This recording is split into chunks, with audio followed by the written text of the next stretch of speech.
The rabbis teach in the Midrash, one of the famous teachings about why the Jewish people were merited to leave Egypt. We were slaves in Egypt for many, many years.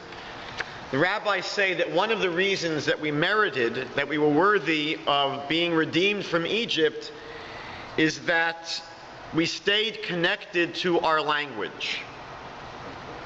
And hopefully this class will inspire you to explore the vast richness that will be introduced during tonight's talk and the coming weeks. We'll just be tickling the surface. I once gave this as a 12-week class, and I told the class back then that it could have been 2 or 3 year course easily. Hebrew is referred to as Lashon HaKodesh, the holy tongue or the holy language. Holy means separate, different. And usually it is separate or different because it is elevated spiritually. The Sabbath, for example, is called holy because it's spiritually more elevated than the rest of the week. The Torah is holy. It's holier than, for example, the Globe and Mail. The Jewish people are referred to as a Goy Kadosh, as a holy nation. There is something spiritually special about us. God is obviously holy, much more different than anything else in the universe. In our prayers, we say that the angels who are holy say about God, He is holy, holy, holy, Kadosh, Kadosh, Kadosh. A simple example of how different Hebrew is and how different it is to, for example, study the Bible in Hebrew than in translation. I want to share with you a phrase from the book of Leviticus, from Vayikra. We'll just put it up for a moment here. The verse says, a very famous passage, Kedoshim Tihiyu, you shall be holy. Ki Kadosh Ani, for I am holy, or as I am holy. God is directing the Jewish people that we should attempt to try to live holy lives and to be holy just as God is holy. If you were reading the Bible in English, that's all you would get. What's amazing, what's interesting, what's fascinating is that in Hebrew, one of the letters, which is a vowel as well, is the Vav, which has an O on top of it, and the O sound could be made without the Vav. Both of these make the O sound. When it's written with the Vav, it's called malay, full. The vowel there is full because it has the letter Vav with it. Sometimes the vowel is written without the letter Vav, just a dot above the letter that it's supposed to correspond to, and that is called chaser. It's lacking. It's lacking. When we read the verse, Kedoshim Tiyu, Ki Kadosh Ani, we see something fascinating. When the Torah directs us to be holy, the word Kedoshim here is written chaser. It's lacking the Vav. When it speaks about as God is holy, there it has the Vav. It's the same word, Kadosh, Kadosh. One is written chaser without the Vav. One is written malay with the Vav. When it speaks about God's holiness, it's written malay, full. When it speaks about our holiness, or the potential for us to be holy, it's written chaser, it's lacking, it's diminished, because our holiness could never be the same as God's holiness. So this is a very innocent example, but in an English translation of the Bible or a French translation, you would never get this kind of richness that you have in Hebrew. Hopefully what we'll be able to do in the coming weeks is become a little bit more acquainted with some of the richness of the Hebrew language.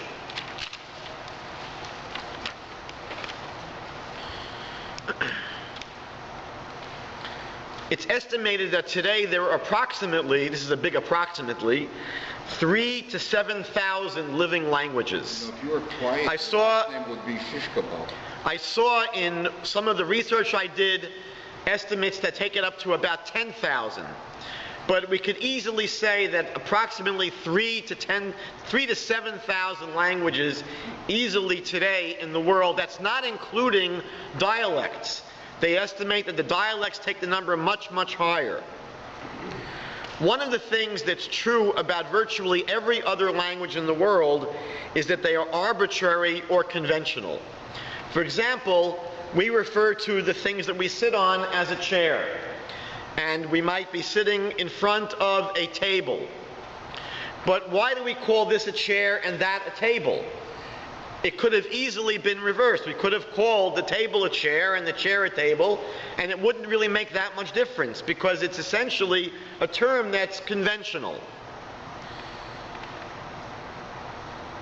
One language that you could say is different is the language that we learn in chemistry. The chemistry language, the language of chemistry, here the symbols are not arbitrary. Here, the symbols that we use correspond intrinsically to that which they describe. So when we speak about H2O, it's not just some arbitrary way of speaking about water. It actually paints a picture of water. H2O paints a picture of what the water molecule looks like. The water molecule is made up of 2 hydrogen atoms and 1 oxygen atom. However, the word water is arbitrary. We could have called water orange juice. We could have called it something else, and it wouldn't make that much of a difference. But the language of chemistry is a language which is not arbitrary or conventional. There is a direct and exact correspondence between the symbols, the letters, if you will, of the chemical language and that which they describe.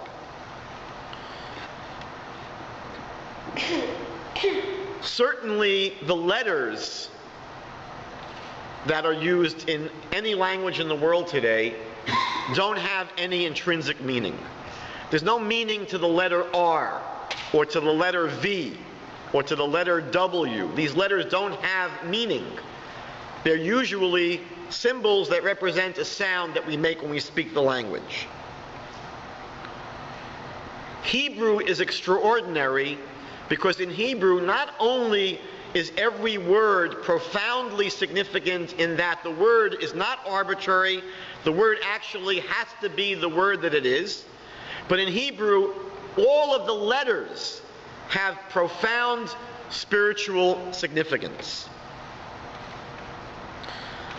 The very bold and daring claim that we make in Hebrew is that if we understand reality, if we really understand what reality is, and if we understand the Hebrew letters, if we know every letter and what every letter means on the deepest level, if you can do those two things, that's a big if.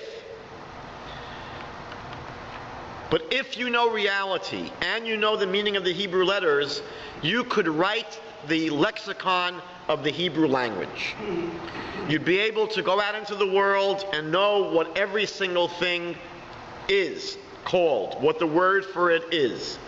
But again, that requires a very, very deep level of understanding of the letters and of reality.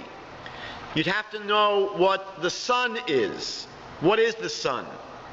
And if you knew what the sun was and you knew the letters of the Hebrew alphabet, you would know that's the Shemesh. You'd be able to actually write the lexicon by yourself. Now you may have noticed that the example I gave for the chemical language of water, you may notice or recognize that it has an interesting similarity to the Hebrew word for water. The Hebrew word for water is Mayim, Mem, Yud, Mem. The Hebrew word for water, Mayim, Mem, Yud, Mem. The similarity between the Hebrew word for water and the atomic symbol for water is that the structure of the Hebrew word resembles the structure of the water molecule. There are 2 hydrogens, 1 oxygen. In the word mayim, 2 mems and a yud. Now that might not quite knock your socks off. But I want to share with you the preface to a fascinating book that I acquired this year. It's written by an Israeli professor named Chaim Shor. The book is called Coincidences in the Bible and in Biblical Hebrew. It's a book of 288 pages, and here's what Professor Shor writes in the preface. This book is about coincidences in the Bible and in the Biblical Hebrew language. The nature of these coincidences, what they are and what they are not, and the structure of this book will be expounded in the introductory chapter that follows the preface. For now, suffice it to say that the coincidences addressed here are those that I have become acquainted with from my long-standing familiarity with written Jewish sources, or coincidences that I have detected by personal observation over the many years since these coincidences first intrigued my curiosity. He writes, from a personal perspective, I was reluctant to author this book. I am a tenured professor in an engineering department at an Israeli university, and coincidences are outside the reach of my area of expertise. Furthermore, he says, writing about coincidences may not add points to my international academic standing. Yet, for quite a few years now, I have observed peculiar coincidences in the Bible and in Biblical Hebrew that were indeed troubling. As these amazing coincidences grew in number over time, a growing sense of uneasiness left me sleepless at night. I felt that my integrity as an academic researcher whose mission in life, as I perceive it, is to tell the truth, was starting to be undermined. I realized that the sheer number of these coincidences, 288 pages, had reached a critical mass where not making the coincidences public would compromise my personal ethical values. Furthermore, it would be incompatible with my values as a scientist and with the very scientific method which I have applied throughout my academic career as a researcher. So I decided to put these coincidences in writing. What I found incredible was that after 288 pages of amazing coincidences, he doesn't seem to yet get beyond the description of them as coincidences. You know, if I flip a coin 5 times in a row and I tell you it comes out heads, that might be possible. But if I flip the coin 500 times in a row and it comes out heads, you have a right to think that I'm using a double-headed coin. It's very, very difficult to imagine that you can have so many hundreds and thousands of profound coincidences. So let me just introduce you to just a few of them, just as an example for tonight. The first one is the Hebrew word maznayim. Maznayim is a scale, a balance, a scale. And what is incredible about this word is that somehow whoever invented the Hebrew language so many thousands of years ago was aware of the fact that the center of balance in our body is located in our ozen, in our ears. Right in the middle of the word mazayim, balance, or scales, is the 3-letter Aleph, Zayin, Nun, Ozen, or here Oznayim, ears. I don't know exactly when scientists figured out that the center of balance in our body was located in our ears. I don't think it goes back more than 100 or so years. The next example is the Hebrew word herayon. Herayon, the Talmud points out, the Hebrew word for pregnancy, If you add up the letters, every letter in the Hebrew alphabet has a numerical value. The first letter, Hey, is 5, Resh is 200, Yud is 10, Vav is 6, Nun is 50, for 271. What is the connection between Herayon and pregnancy? The Talmud says that a normal 9-month pregnancy has 271 days. Pretty interesting coincidence. One of my students pointed out, interestingly, that the word Herayon begins with the letters Hey, Resh, Har, mountain, because the belly of the woman who's pregnant begins to resemble a little bit of a mountain. The next example is the word for dog. In the Bible, in Hebrew, kelev. What's fascinating is that the Bible tells us that after Adam and Eve were created, after Adam was created, before Eve was created, God brought all of the animals to Adam, and Adam names all of the animals. Adam names each animal. And the Bible says whatever name that Adam gave the animal, that name is what the animal was. That name is what the animal was. We can assume that Adam, who was on the highest possible spiritual level, he was the first one off the assembly line. The rabbis speak about Adam as someone who was able to see from one end of the universe to the next. So he understood reality. He understood the Hebrew language. He was able to name the animals. I said before, if you know reality and you know the Hebrew letters, you can write the lexicon. Adam was able to name the animals. He didn't just guess and give names to the animals arbitrarily. He knew, based upon what the animal was, what the name of the animal had to be. An example here, the word for dog, kelev. Kelev is a contraction, if you will, of the words kol lev, all heart. Throughout history, the dog has always been referred to as man's best friend, the most loyal, loving pet you can possibly have is the kelev. The next word on the list is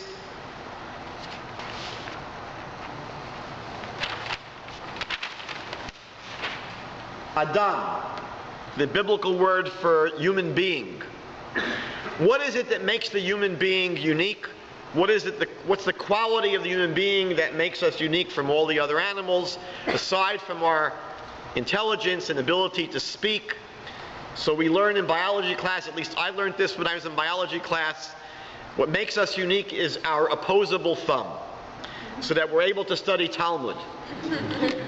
Now, some of our sages pointed out that if you look at the letters in the word Adam, Aleph, Daled, Mem, on your sheets here, I show you the letter that comes after each of these letters in the Hebrew alphabet. After the Aleph comes a Bet. After the Daled comes a Hey. After the Mem comes a Nun. Bet, Hey, Nun spells out Bohain. Bohain is the word for thumb. So there seems to be a connection on some level between Adam, the human being, and what makes the human being unique, his opposable thumb. We have in Hebrew 3 different words for clothing, for a garment. The word beged, the word levush, the word me'il. Is it just coincidental that we name our clothing these kind of words? So we're told in the Bible that we only had to wear clothing after we rebelled, we sinned against God in the Garden of Eden. We ate from the tree of knowledge of good and evil that God told us not to eat from.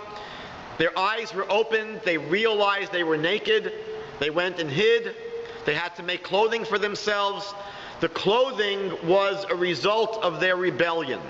The word beged in Hebrew is the exact same Hebrew word as rebellion. A bogade is a rebel. A begidah is a rebellion. When they opened their eyes and they saw that they were naked, they were embarrassed. The Hebrew word levush, garment, is related to the Hebrew word busha, embarrassment. So our clothing is tied into, the words for clothing are tied into the whole reason we have to wear clothing in the first place. The word me'il, a cloak or a garment in Hebrew, related to the Hebrew word me'ilah, which means to take which does not belong to you, to inappropriately use something. Again, Rabbi Chaim Shor would say, is it a coincidence, or maybe something else is at work here? The Hebrew word yad is the word for hand. Yad is hand. I have the numbers here. Yud is 10, Daled is 4, for a total of 14. Why is the hand connected to the number 14? Well, if you count the joints on your hand, you'll see that each finger has 3 joints, except for the thumb, which has 2. So 4 times 3 is 12, and 2 for the thumb is 14. So the yad is the hand because the yad has the 14, which are the joints in our hand. The Hebrew word koach is the word for strength, for power.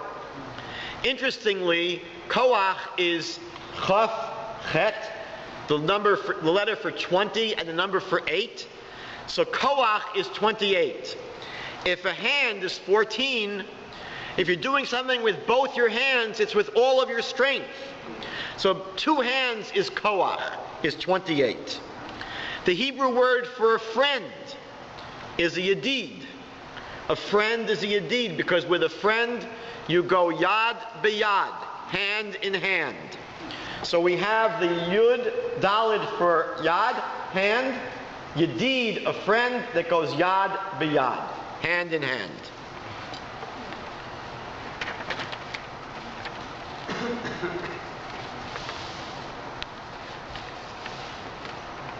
A few other examples.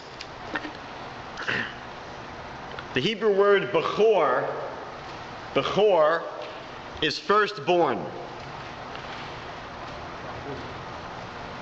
The letters in the word bechor, bet is the letter for 2, chaf is the letter for 20, resh is the number for 200. Why would it be appropriate to have the word firstborn written as bechor? Because in the Bible, the bechor gets a double inheritance. There's a certain doubleness about the firstborn, so bechor would be a very appropriate word. The Hebrew word for soul is neshama. Neshama is soul. Very closely related to the Hebrew word neshima, breath. Because our soul was put into us by God breathing into us. The rabbis actually explain the last verse in the book of Psalms, which says, Kol ha-neshama tehalel Yah, let every soul praise or thank God. The rabbis say, Al kol neshima v'neshima. For every single breath we take, we should acknowledge God. Every time we breathe, we should do a meditation that God is actually breathing us, that our breath comes from God, that's taking the soul and actually implanting it into our body. Interestingly, both these words, neshama and neshima, have the same letters as the Hebrew word shmona, for 8. Our mystical teachers tell us that the number 8 in the Hebrew language is the number of transcendence. The number 7 is the number that describes the completion of the physical world. There's 7 days of the week. There are 7 colors in the rainbow. 7 notes, at least in the Western musical system. But 7 throughout the Bible, there are always series of 7. 7 comes up all the time in the Bible as a number that completes a unit. But 8 in the Bible is always a number that goes beyond the natural. 8 goes to the level of the not physical but metaphysical, not natural but supernatural. So, for example, in the book of Psalms, we're told that in the Messianic age, we're going to play music on an instrument called the shminit, the 8-stringed instrument.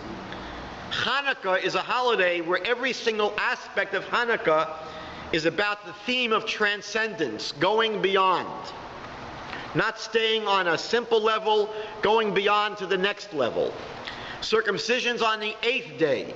In 7 days we're created as a normal human being. On the 8th day, lifted up a little bit.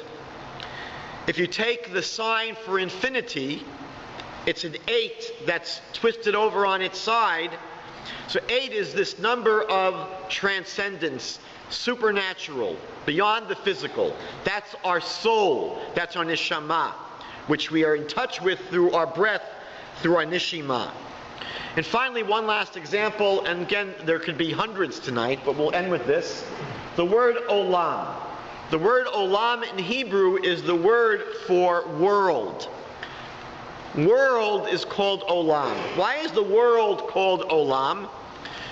Because it's related to the Hebrew word ne'elam, which means concealed. Why is it appropriate to refer to the world as a place of concealment? Because the creator of the world is not visible. We cannot see God. He's not visible. He's not self-evident. So the world created by God is a world where God himself is concealed within the world. Now, our mystical sources teach us that the world was created through the Hebrew letters. It's an incredible thing that the letters of the Hebrew alphabet were the instrument through which God created the world.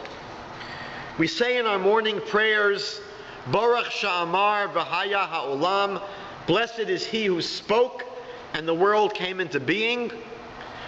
The Mishnah in Pirkei Avot says that the world was created with 10 utterances, and when you read the first chapter of Genesis, that's what it says. God said, let there be light. God said, Yehi or, let there be light. Vayehi or, and there was light. And what the mystical teachers are telling us is that it's not that you have God with an infinitely large set of vocal cords speaking very loudly and saying the words that you could hear audibly, let there be light. What the rabbis are saying is that every single letter in the word or, light, every letter contains profound spiritual significance. And when God says the word or, light, what it means is that God is projecting his will that is captured and reflected in the letters of the word light. When God wants to create light, God basically has to will it into creation. And the way the Bible teaches us about the way God projects his will is to say that God spoke the word or, light. But what the mystics teach us is that what it means is that the spiritual power that's concealed within these 3 letters, Aleph, Vav, Resh, that combination of letters in that order is what creates light. And in the same way that everything in the physical world that we see is composed of different arrangements of electrons and protons and neutrons, that God takes the building blocks of creation, which are the letters of the Hebrew alphabet, and the different permutations and the different combinations of the letters are responsible for every single thing in the world. It's interesting that throughout the world there is a universal word that's used when a magician materializes something out of nothing. If you ever watch a magician pull a rabbit out of a hat, what is the magic word that's said? Abracadabra, which comes from the Hebrew abera kedabera. Abera, I will create, kedabera, as I speak. I will create as I speak. Abera kedabera. That the creation was an act of God's speech reflected in the projection of these letters. The Maggid of Mezrich, the famous major student of the Baal Shem Tov, explained that the very first thing that God created were the Hebrew letters. If you look at the first sentence in the Bible, Bereshit bara Elokim, in the beginning, God created et hashamayim ve'et haaretz, the heavens and the earth. There's one word in this sentence which really is not necessary on an absolute terms. The word et in Hebrew does not actually mean anything. It's a grammatical term in Hebrew that precedes the direct object of a sentence. It could have said in this verse, Bereshit bara Elokim, in the beginning God created Hashemayim, the heavens, v'haaretz, and the earth. The Holy Maggid of Mezrich said, what was the first thing created? Bereshit bara Elokim, in the beginning God created Et, the first letter of the alphabet, and Taf, the last letter of the alphabet. The first thing that was created was the Hebrew alphabet. Everything from Aleph to Taf. And with these letters, the world is created. The Sefer Yetzirah, it's one of the oldest Kabbalistic books written, traditionally going back to Abraham, explains that if you look at the creation story, the first chapter of Genesis, where the world is being created, God's name appears 32 times. And the Sefer Yetzirah explains that God created the world with the 22 letters of the Hebrew alphabet, plus the 10 sfirot, the 10 Kabbalistic powers or energy spheres that project God's energy through these letters. So the letters become the building blocks of creation.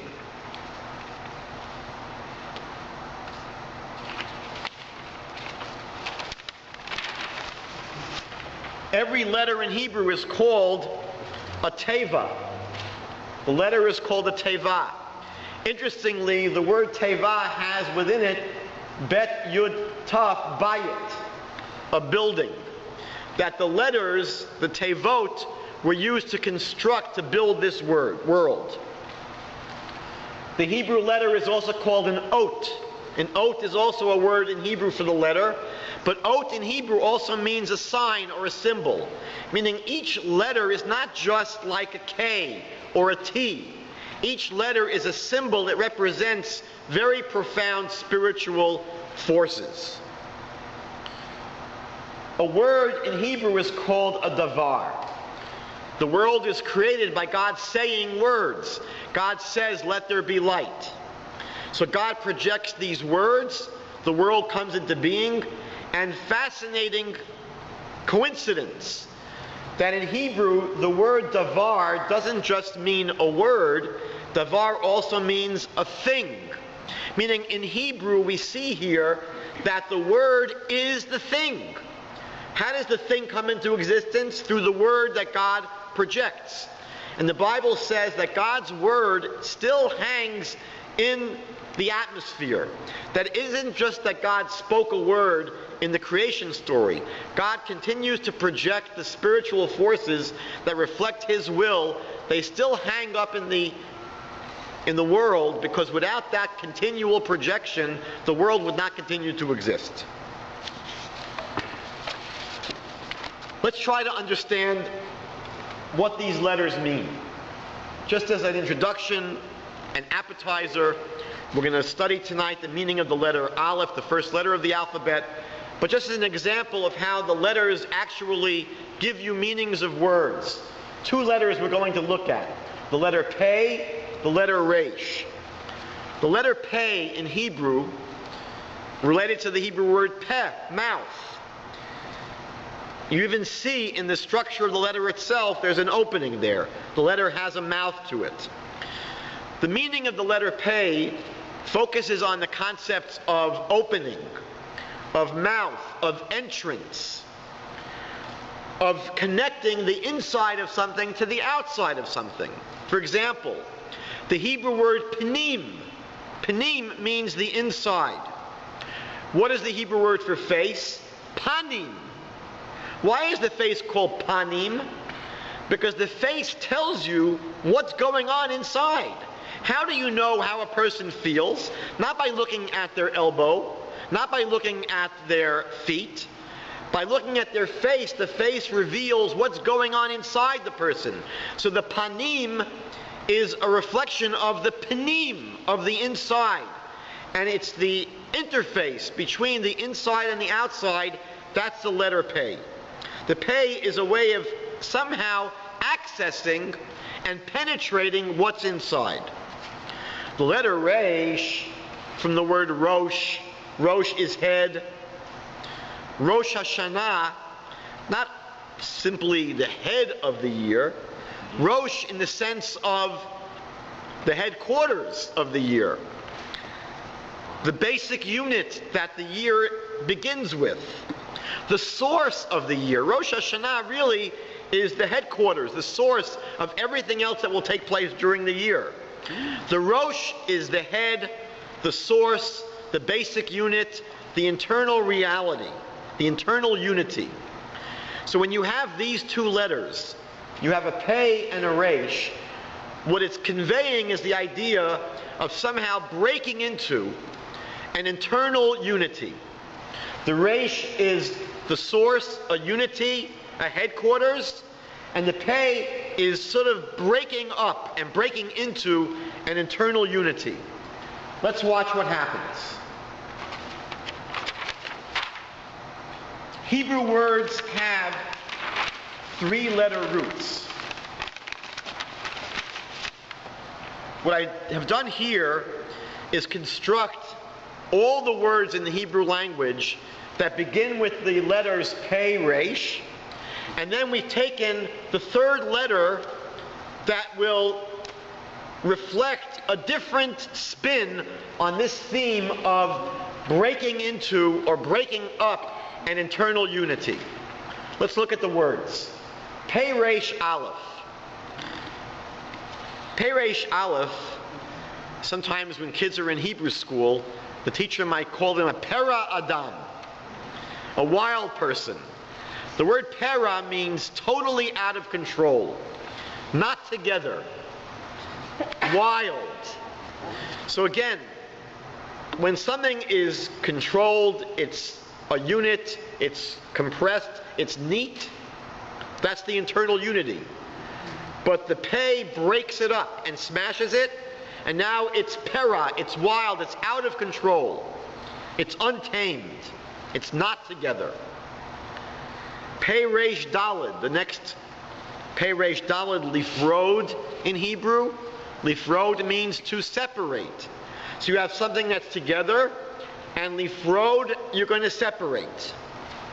Pei, Resh, Hey in Hebrew is the word for to multiply. In the beginning of the Bible, pru or vu, be fruitful and multiply.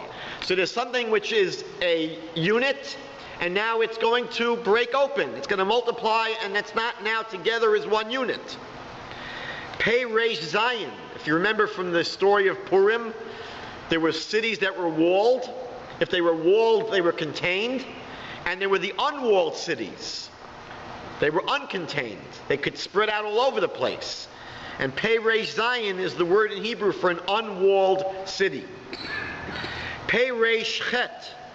Lifroch. Well, lifroach actually in Hebrew means to blossom, to open up into many parts. So you have one thing and now it makes many things. Pei, Resh, Tet, the Hebrew word prat, which is a detail. Interestingly, here is an example where the English word is the same as the Hebrew word. Pei, Resh, Tet is prat in Hebrew, and in English it's the word part. Prat, part, a detail, not the whole thing, a part of the thing. Pei, Resh, Chaf, lifroch means to break something into pieces. So you have something, and now you're going to smash it into pieces. Lifrom, Pei, Resh, Mem in Hebrew, means to take a braided hairdo and to unbraid it, to unravel a hairdo. Pei, Resh, Samech in Hebrew. Lifros means to make into little crumbs, prusot challah, prusot lechem, little pieces of bread. Pei, Resh, Ayin, I'm sorry, I mixed up two things. Pei, Resh, Mem is to unravel. Pei, Resh, Ayin in Hebrew is to uncover the hair. Lifroa means to uncover or to unravel the hair as well. Pei, Resh, Tzadi in Hebrew. Lifrotz means to break something with force, to smash it open with great force. Pei, Resh, Kuf in Hebrew. A perek is a chapter. It's not the whole book, it's a part of the book. or it's a joint. It's not the whole finger, it's a joint of the finger. So perek is a chapter, a portion, a joint. It's part of a larger whole. Pei resh resh, fascinating. Here, we're taking the action of breaking something up and we're actually compounding it. Lifror in Hebrew, you have the word pirurim, are not little pieces. Pirurim are tiny, tiny crumbs. Now you're really making something into teeny small parts. And finally, the root pei resh shin is a chapter, a parashah, not the whole book, a chapter of the book, a part of the book. Or lifrosh, lifaresh, to specify, so you're pointing out something specifically, it's a part of something. Or it could mean in Hebrew to spread out, or it could mean to separate. We say in the Talmud, al tifrosh minat tzibur, don't separate from the community. So here is an example where if you know the first two letters and what those letters mean, you see that it's a theme that carries out consistently through all of the words that you can make with those letters. And what we'd like to do is just introduce tonight the first letter of the alphabet, which is the letter Aleph. What I'm going to try to share with you is not just what the letter means, but how do we know it? How do we decipher the secrets that are embedded in any letter of the Hebrew alphabet? So the techniques that we use are the following. We always examine the name of a letter. Every letter has a name. Aleph is a word that we'll examine. Then there is the sound that the letter makes. The name of the letter, the sound the letter makes. Then there's a numerical equivalent. Every letter in the alphabet has a numerical equivalent. That number will be significant. Then we have the shape of the letter. The shape of the letter itself will be highly significant. Then we have something special called the code of first letters.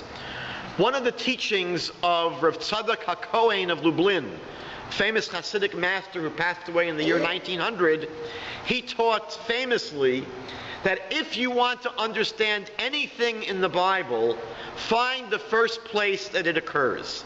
If you want to know what a kiss is, find the first kiss in the Bible. If you want to know the meaning of any word, find the first time the word appears. If you want to know the meaning of any letter, find the first time that that letter appears as the beginning of a word. And then we have initials. Sometimes the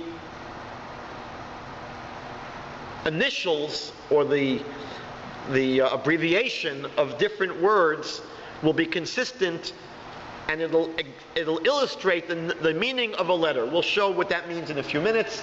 And finally, miscellaneous. Some letters will have miscellaneous ways of decoding them. So let's go and examine the letter Aleph, the first letter of the Hebrew alphabet. What does the name Aleph mean? Basically, Aleph is related to the Hebrew word aluf. If you go to Israel, the commander of a battalion in the army is called aluf. So aluf is the word in Hebrew for a leader, a commander, a general, a big shot, a macher. Aluf is a very important person. Also, la'alef in Hebrew means to teach. So the word Aleph doesn't only have a connotation of being a general or commander. Aleph has the connotation of learning and teaching. For example, if you go to Israel and you enter into a special program to learn Hebrew, what is that special program called? Ulpan. Ulpan from Aleph, to learn, to study, to teach. So we have a connection to the letter Aleph of a commander, of a teacher. Put those into your hard drive. Hold them for a few minutes. Then we have the sound of the letter Aleph. Now most of the Hebrew letters make a sound. The Bet makes a B, and the Gimel makes a G. What sound does the Aleph make? Absolutely no sound whatsoever. The Aleph is a silent letter. So the name is commander, teacher. the sound is silent. There's no sound. The number Aleph is the number 1. The number 1, numero uno. The shape of the letter. One of the things we're going to learn is that the Hebrew letters are all compounded by other letters. Almost every Hebrew letter is made up of other Hebrew letters. So for example, the Aleph is made up of a Yud, and a Vav. The Aleph is made up of 2 Yuds and a Vav. The Hebrew letter Yud is the letter that corresponds to the number 10. And the Vav is 6. So we have 10 and 6. 26. Is the number 26 significant in Hebrew? So if you're familiar with the special name of God, in the Bible there are many names for God, but there's one specific, ultimate name of God. Not more like nicknames, but God's specific name. It's the name that we as Jews don't pronounce. There's a religious sect of Christianity called the J Witnesses, and they try to pronounce it, although there's no letter J in Hebrew. Someone should tell them this. But this name of God is composed of 4 letters. Yud, Hey, Vav, Hey. Yud is 10, Hey is 5, Vav is 6, Hey is 5, for a grand total of 26. So God's absolute special name, Yud, Hey, Vav, Hey, which basically is a contraction of the words Haya, Hoveh, Yiyeh. Was, is, will be. God is eternal. And God's eternality is reflected in this special name, Yud, K, Vav, K. Equals 26, and the Aleph is reflective of that name, Yud, Yud, Vav, 26. Then we have something called the code of first letters. What is the first time the letter Aleph appears at the beginning of a word in the Bible? So if I flip back, we had a few moments ago the first verse in the Bible. The first verse read, Bereshit, in the beginning. Bara, created. Third word was Elohim. Elohim is one of the words for God. It begins with the letter Aleph. So the first time the letter Aleph appears in the Bible, the code of first letters, the first time the letter Aleph appears is at the beginning of the word Elohim, which is the name, one of the names of God. Then we have just one side point about the word Aleph. If you spell out the word Aleph, Aleph Lamed Pei, that's how you spell out Aleph. Aleph is 1, Lamed is 30, Pei is 80, for a grand total of 111. 111. Somehow there's a connection between Aleph and oneness. When I mentioned initials before, one of the things that's fascinating is that quite a few of the terms we use for God begin with the letter Aleph. For example, in a very famous story, God says to Moses, go to Pharaoh and tell Pharaoh, let my people go. And Moses freaks out, and Moses says, but wait a second. God told Moses to go to the Jewish people, right? And tell them that you're going to be freed from Egypt. That was the first message. Tell the Jewish people, you're getting out of here. We're going home. So Moses is being told by God, you're going to become a prophet and a leader for the Jewish people. Go down to the Jews, tell them you're leaving. And Moses says incredulously, but God, what if they ask me, now what do you think Moses is going to be asking? What if they ask how you're going to do it? What if you ask, we've been here for so many years, they're never going to let us go? Moses has a very strange question. Moses says to God, yeah, but what if they ask me your name? That's Moses' concern. Right? You're going to send me down to the Jewish people, and you're going to give me this mission to redeem them, but what if they ask me your name? In the Bible, a name always, again, captures the essence of something or someone. So when Moses says to God, what if they ask me your name? What he's really saying is, God, who are you? if they ask me, who are you? What do I tell them? Who is this God? And what was the answer God gives to Moses? God says to Moses, tell them that my name is Eheyeh, Asher Eheyeh, often mistranslated as I am that I am. But it actually means Eheyeh, I will be, Asher Eheyeh, what I will be. And that's my name, God says. Eheyeh sent you. I will be what I will be. What is God saying? God is saying to tell the Jewish people, you want to know who I am? He's saying, I will be what I will be, which means you have to experience me. Walk with me on the stage of history, and you'll come to understand me. I can't give you a description, but if you want to know who I am, God says, I will be what I will be. We will get to experience each other. You'll get to know me through history. These three words, Eheyeh, Asher, Eheyeh. Aleph, Eheyeh. Asher begins with an Aleph. Eheyeh. Triple A. Aleph, Aleph, Aleph. So when we think about terms for God, we had Elohim. We have Eheyeh, Asher, Eheyeh. We have Adonai, one of the terms we use for God. Instead of saying that four-letter name of God, the tradition is to pronounce it as Adonai, begins with an Aleph, the Master. We refer to God sometimes, we had this on Passover, one of the songs at the end of the Seder, Adir Hu. We refer to God as Adir, mighty. We refer to God as Echad, the one, begins with an Aleph. We call God Adon Olam, the master of the universe. So many of the terms, I have it over here as initials, many of God's initials begin with the letter Aleph. And finally, we have other. Watch something fascinating.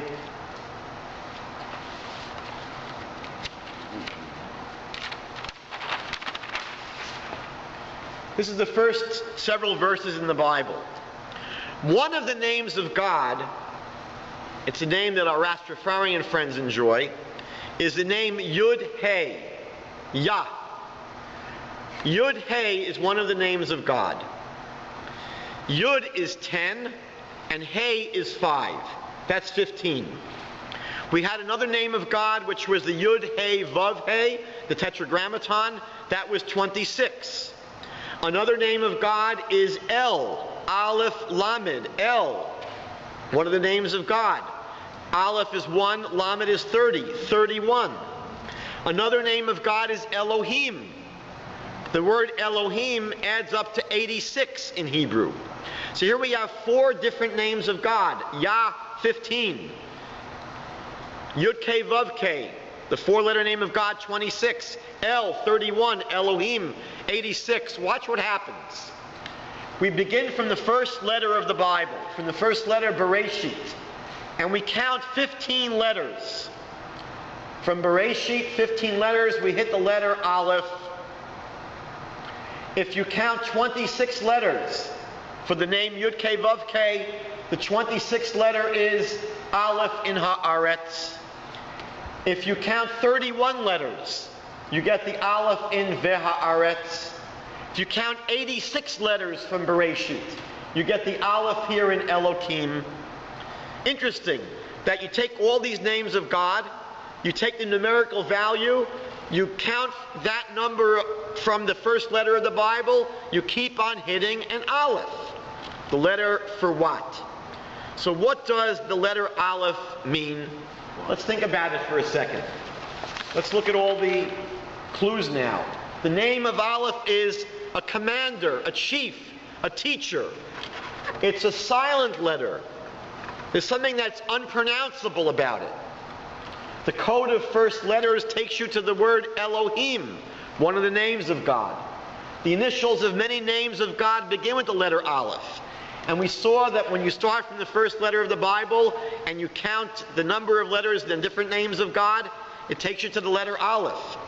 If it smells like a duck, and it walks like a duck, and it quacks like a duck, it's a duck. And if all of these clues are telling us that there's something divine about the letter Aleph. That somehow the letter Aleph is a letter in the Hebrew alphabet which reflects godliness, reflects God, reflects divinity. So if we want to understand what Aleph is all about, we have to think that it's connecting us to God. Now, one thing that's worth asking is this information useful? Is it helpful to know this kind of information? As students of the Bible, we'll find something interesting. When you read through the Bible in Hebrew, you'll often find anomalies. You'll often find that there are words that you might have one letter written very, very big. You might have a letter written very, very small. And it's meaningful to ask why. Why is the word written differently here, where the letter in this word is written huge or tiny? Sometimes words seem to be misspelled. There are words sometimes that seem to be spelled incorrectly. Let's look at a few examples. When the Bible speaks about the laws of kashrut, of the dietary laws, one of the passages says, "V'lo titamu bahem," do not become impurified through them, "v'nitmeitem bam," and you'll become impure through them. The Hebrew word for impure is tameh. Tet mem aleph. Tet mem aleph is tameh, impure. So the Bible tells us, do not become contaminated through these foods. Because if you eat them, the Bible tells us, v'nitmeitem bam, you'll become contaminated through them. What's peculiar is that this word tameh here should have been spelt tet mem aleph. There's an aleph that's missing. There's an aleph missing from the word nitmeitem. Why is that? So now we understand why. When you violate this law and you eat foods that you're not supposed to eat, you become disconnected from the aleph. That somehow the aleph is now a little bit removed from your world. So it's not just an accident that this letter is missing from this word. There's something that the Bible is teaching us, that when we do certain things, we disconnect ourselves from the aleph. The aleph itself gets removed from the word. Similarly, the Bible speaks about a sacrifice that's brought for idolatry, for worshiping idols. The Bible says, "V'se'ir izim echad lechatat." The word chet in Hebrew, a chet is a sin. Chet is to pulverize. A sin pulverizes the aleph. It destroys the aleph. So when we worship idols, again, the letter aleph is missing from the word chet here, because idolatry separates us, distances us from God. Let's go a little bit deeper. We learned before that the biblical word for man, for human being, is Adam. Now you're going to have to strap your seatbelts on. The biblical word for human being is Adam. Aleph, Daled, Mem. We know now that the letter Aleph symbolizes godliness. Let's say spirituality, if you will. The human being is composed of two parts. The human being has a divine part, an Aleph, and then the letters Daled and Mem, Dam, which spells blood. So there's two aspects to the human being. There's our physical aspect, which is referred to as the Dam. Throughout the Bible, by the way, the Dam represents the life force of any animal, any living creature. So the Dam captures the living, let's say, terrestrial, physical part of the human being. And then there's the godly part. So the human being is composed of these two parts. In the same way, we're told that the Bible says God took the dust of the earth and formed it into a human being. That's the physical part. And then God breathes the breath of life into that and gives it a soul. That's the spiritual part. The Talmud says that there are three partners in the creation of every human being. There's the mommy, the daddy, and God. Three partners in the creation of every human being. The father is called Av in Hebrew. Av is father. Mother or mommy is Aim. Av, father, Aim, mom. The letters Aleph and Bet for father are the letters for 1 and 2. So Av is 1 and 2. Aim is Aleph and Mem, 1 and 40. So the number for the father is 1 and 2, which is 3. The number for the mother is 40 and 1, which is 41. 41 plus 3 is 44. So the Dalet and the Mem, this part here is 40 and 4. This physical part of the human being, the Dam. By the way, why is Dam? Think about it for a minute. The word Dam, blood, is the number 4 and the number 40. Somehow this fourness adheres to the word for blood.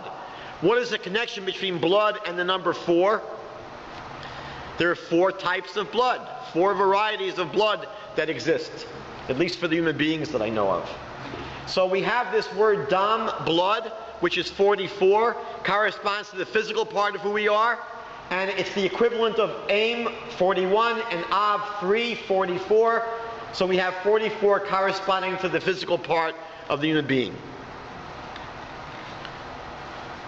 Why are we called Adam? Why is the human being called Adam? So we're told in the Bible it's because we come from the Adamah. Adamah is the earth. So the human being is called Adam because we come from the Adamah. Why are we called Adam, and why is that word Adamah so significant and so relevant? Because what is the earth? The Maharal from Prague explains the earth is pure potential. When you have a piece of land, what will it grow? Will it be productive? Will it just be gathering nothingness? Will nothing happen there?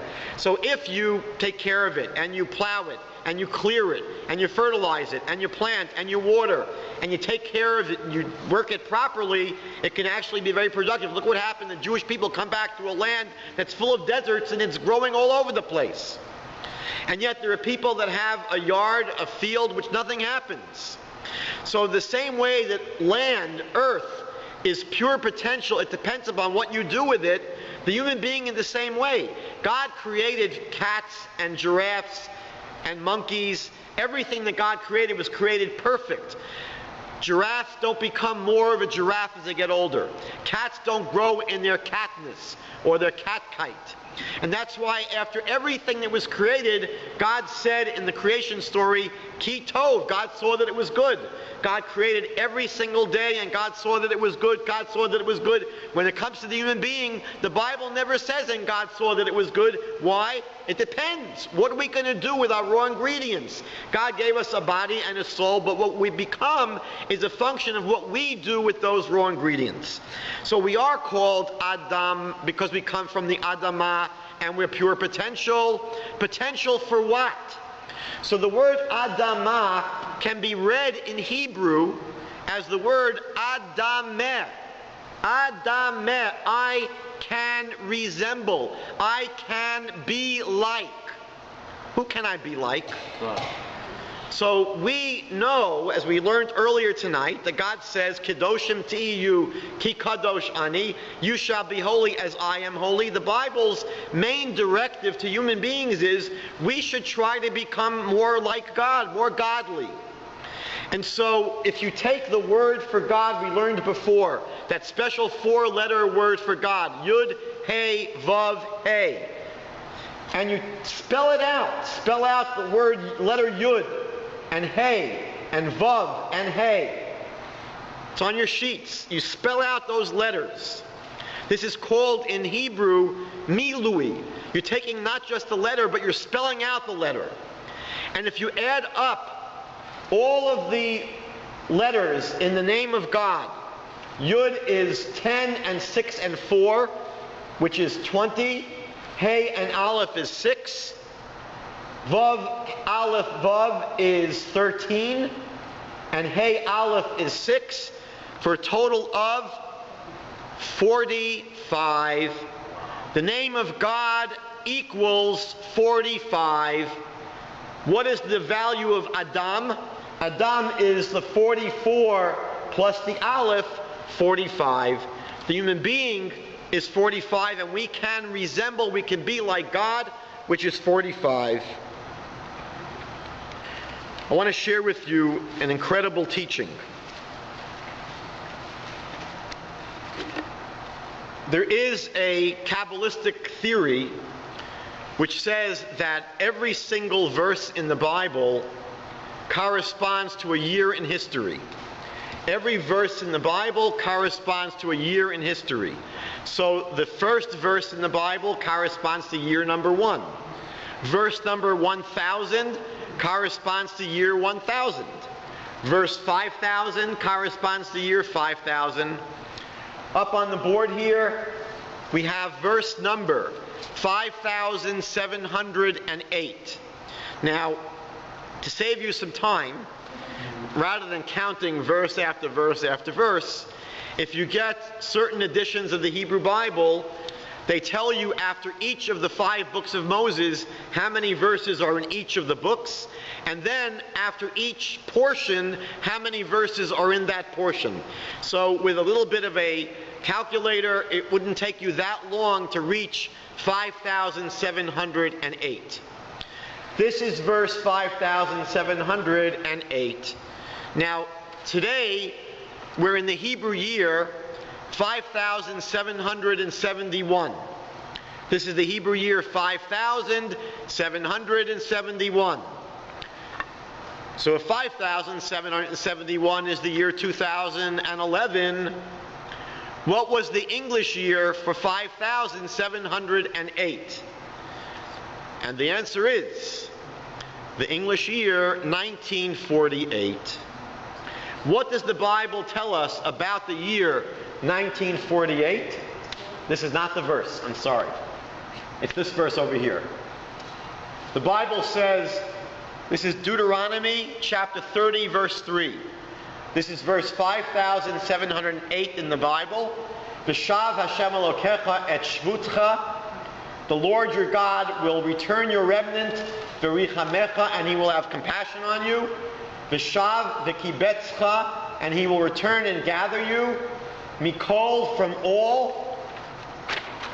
Ha'amim, the nations. Asher hefitzcha Hashem Elokecha shama, where the Lord your God scattered you there.